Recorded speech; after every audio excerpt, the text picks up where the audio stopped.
There are 72 objects on the table that you can use as desired.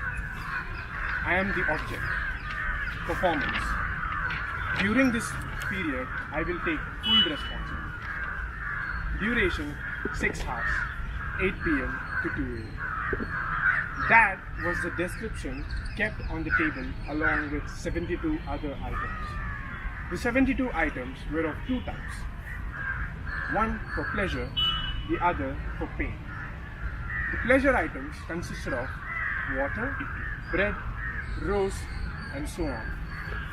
The pain objects consisted of scissors, knife, razors, and a pistol with a bullet kept aside.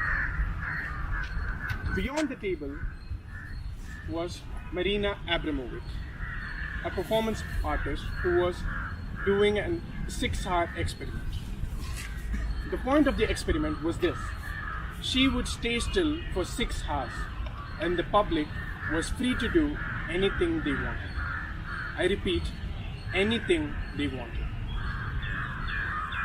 Initially, people were hesitant to do anything. The first bunch was gentle. They started off slowly. They started to test around her. One person turned her around. Another tried to thrust her arms up in the air. Someone even tried to give her a rose. The next bunch was not so good. When something was given to them no holds barred, the reality was too enticing to ignore. The people who came next tried to kiss her, tried to touch her intimately. They even went on to more devious words. Her clothes were cut. Someone even drew blood from her neck and started to drink it. The pistol kept on the table was loaded with the bullet and kept in her hand pointed towards her neck. The point was to see if she would pull the trigger when did so. Of all the things that were happening there, one lady stepped up and wiped her tears. Seeing this, other people stepped in, consoled her, and covered her.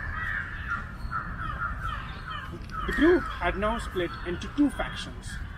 One intent on protecting her, the other intent on harming her. Thankfully, the 6-hour period came to a close and the gallery members stepped in to inform Marina about the scene. The moment she started to move towards the audience broke and ran away. When she was an object, they had no qualms about doing all sorts of things to her. But the moment the performance ended, reality hit hard and they had to face the consequences of their actions. No one wanted to face whatever they had done in the most inhuman of ways possible. In a later interview, she would go on to say that she was ready to die and explain how lucky she was to escape alive. This more or less proved the Freudian theory of emotional ambivalence. Humans, as we know, are capable of fostering feelings: love, hatred, contempt, admiration.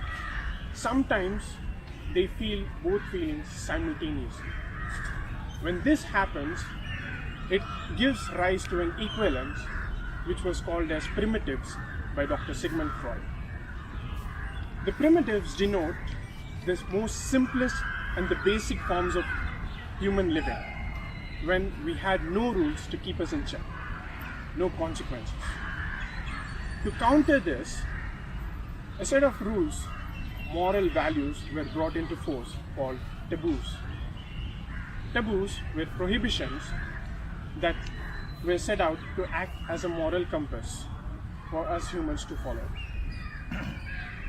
To say it in layman's terms, Remember, at the end of your engineering year, you all were looking for placements.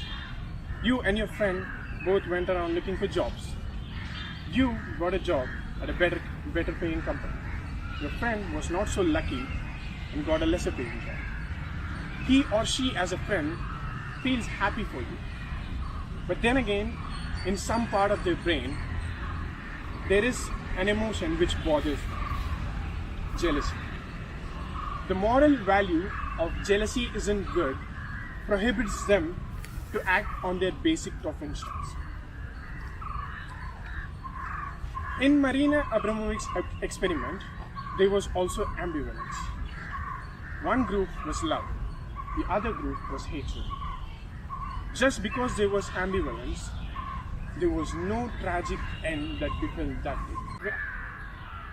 At some point of the day, when you see or feel the most basic of instinct taking over, breaking every barrier that you hold, I want you guys to remember the lady who stepped forward and wiped Marina's tears. I want you to think of the consequences of your actions and think to yourself, we shouldn't do this. We are better than this. We are human.